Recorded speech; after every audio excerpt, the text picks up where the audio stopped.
Hello, my name is the actor. You may call me Jefferson. This is gonna be like a little impromptu ramble here. I just finished watching Rosswood Part 1.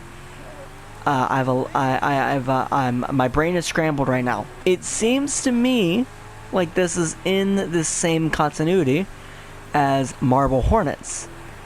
My first thought when I saw it, while I was watching it, was that it was a prequel. But it does seem to be set in modern day. What I meant by that was that how many anachronisms can you excuse? Obviously, if you're filming in public, I'm not going to expect anybody to digitally alter literally everything to make it look like in the past. But I was thinking like, okay, other people's vehicles, you can excuse that. You can excuse the actors looking older. There's not much they could do about that. But at the end of the episode, the female character, I think her name was Jody, she pulls out a modern phone and she calls another person a cab, which that all happens diegetically. The camera draws attention to her being on the phone. That is an anachronism that is meant to be noticed. It's not an anachronism that's meant to be ignored. I'm not fully knowledgeable in everything that happens in Marble Hornets to give like a full breakdown of if this makes or breaks the lore. To me, this doesn't seem like all that problematic.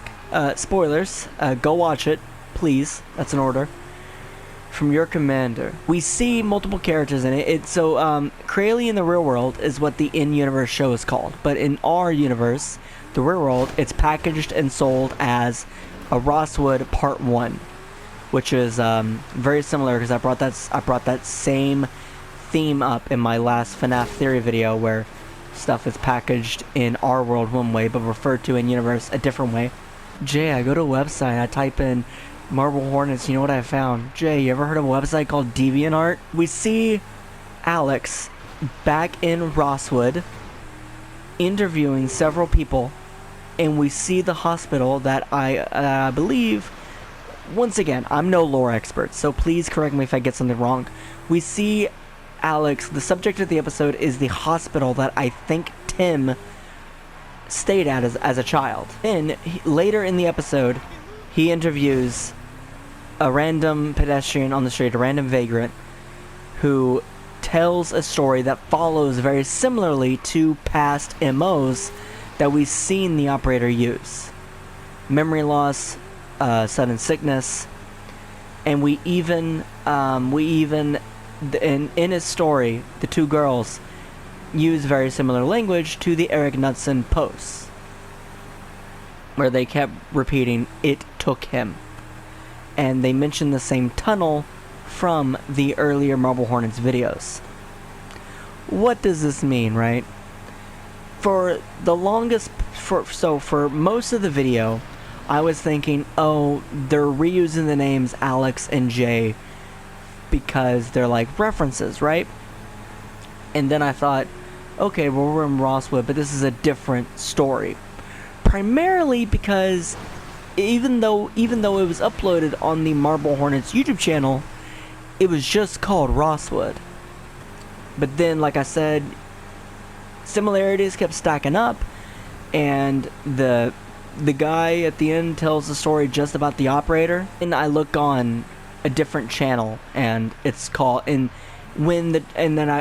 just found the trailer for the episode after watching the episode, and it was called Marble Hornets : Rosswood. So I no longer think it's a hot revelation that it's connected. When I was first watching it, I thought maybe that it was a prequel, because if I remember right, I think Jay, the character, is dead. I could be wrong on that. Like I said, I'm no lore scholar. But characters die in creepypasta media all the time, and they're brought back. So, another thought I had was that Jay was all in Alex's head, but that wouldn't really work for a found footage medium. And Rosswood is found footage. So my best theory on how this would work with my limited knowledge of Marble Hornets, right now I'm in my FNAF era, and my brain is jam-packed with FNAF. Sometimes I forget what my name is. You know, I'm over here saying pizza knife on the left, and Andrew Pizza Wellington.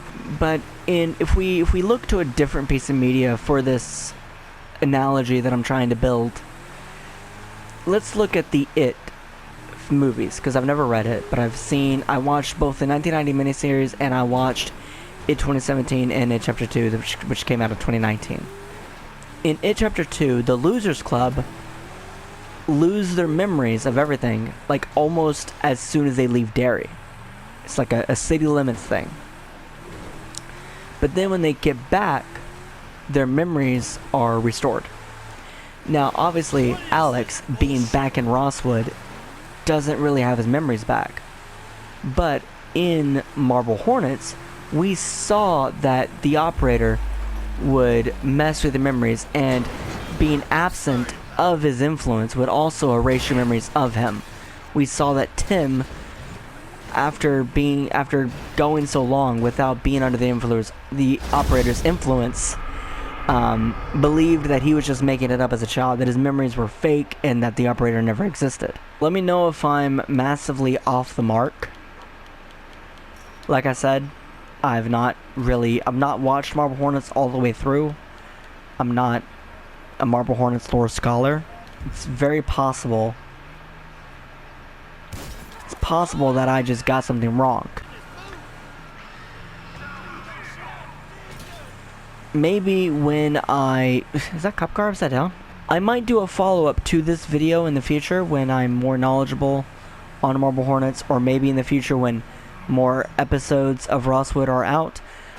At the time of me recording this, the Rosswood episode has only been out for about 5 hours, I think. And I'm going to try to get this video out literally after I finish recording it. But yeah, that's all I have to say.